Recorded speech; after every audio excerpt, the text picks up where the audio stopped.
Eddie, thank you. Plans to toughen up the citizenship test don't go far enough, according to some Senate crossbenchers. David Lionhelm says sponsors should also be introduced to tighten our immigration laws. The government has announced plans to change the focus of the test from trivial to more values-based questions. As 7 News revealed, thousands of migrants fail the test each year but are allowed to sit it again. One Nation leader Pauline Hanson has been calling for tighter immigration laws for some time now, and she joins me. Good morning, Pauline. Has the government gone far enough in making the citizenship test tougher? No, not at all. I agree with the Minister for Immigration, Peter Dutton, here when he says welfare dependency and also language must be paramount in anyone becoming an Australian citizen, which I totally agree.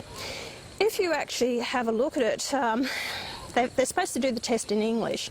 They can do it multiple times. It costs, I think, about $29 to do once. That's one only cost. And one fellow did it 48 times before he actually passed it. I think the questions are childish. I think they're laughable. And, you know, and a lot of Australians don't even know the questions themselves. As I said, welfare dependency is a very big thing, and in other countries around the world you actually have to have a bank statement stating that you can actually support yourself for a certain period of time.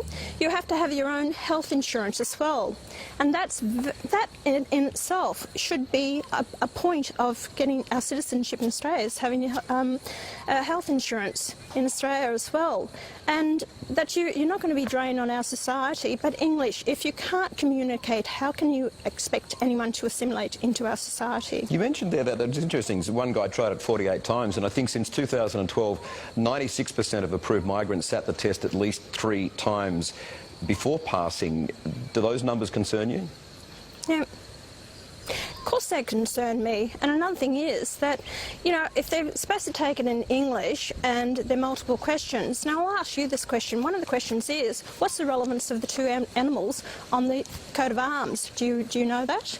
So, well, I guess I'll tell you. Yeah. The whole thing is, go for it. You have a kangaroo and you have an emu. One's the native animal, one's the native bird of Australia. What relevance is that? Most Australians wouldn't even know that question, or Donald Bradman's batting score. And then when you go to an interview of whether you're going to be accepted into Australia, you can take your own interpreter.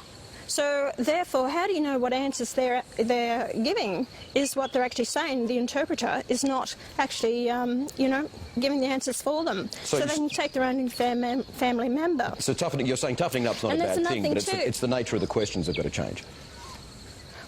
Well, it's stupid. You don't need these questions asked, you know. Australians don't even know the questions. I want to know that they've got money in the bank. I want to know where they're going to live. Have they got a home, a roof over their head, or do we have to provide that for them? I want to know if they've got their own health insurance. I want a police check. They may not even have to provide a police check from the country that they've come from. Yeah. Now, look at the people that we brought in here. You've got people that are, you know, low numbers in the country, and I'll say it again for Muslims. 2.2 or 2.4% of our population Muslims, yet 9% represent them in prisons. We have to check these people. We are fools. We're being taken for mugs in this country by opening up our doors. And if you look at what's happening in Melbourne with the Sudanese as well, they're running riot on the streets. They are in Toowoomba. We have to get tough on who we bring into this country, because you know what, it will all come down to our standard of living, our way of life, and our safety and security. Pauline, I want to cover a couple of other things. Speaking of getting tough, are you going to get tough on Anthony Fells, this One Nation member who got involved in that scuffle with Rod Culleton in Perth? You probably saw that on the news. Well, I've heard about it, and I just heard about it last night. I'm not impressed with it at all. Anthony Fells, let me just make this quite clear. Anthony Fells has had an interview with me at a request of people that know him to actually stand as a candidate. No one has been endorsed as a candidate for One Nation yet in Western Australia, because the party has not been registered as yet until we get the registration through. So that's not the case. I'm not impressed with it at all. And he was serving papers. It was nothing to do with One Nation. It is a civil matter. Well, what are you going to do about him? Because that was a fairly ugly scuffle. Is he the sort of bloke you want on the ticket? I haven't seen, like I said, no one has been endorsed. So don't jump to conclusions about this as yet. Like I said, no, he has not been endorsed as a candidate for One Nation. No one has been officially endorsed to be candidates because the party registration has not been finalised as yet.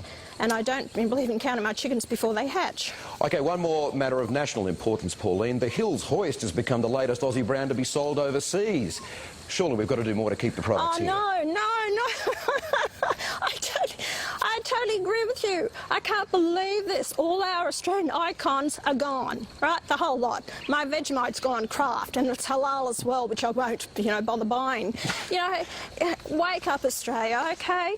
Let's get industries and manufacturing going. Let's give, the government should be giving these companies the incentives. Give them tax breaks, payroll tax breaks. Give them, incentives to start up these companies again here in Australia. That's why we're losing our unemployment, because we don't have the industries and manufacturing in this country anymore and buying cheap rubbish from overseas. There you go. It's easy. Hills hoist should be a question on the citizenship test, I reckon, don't you reckon?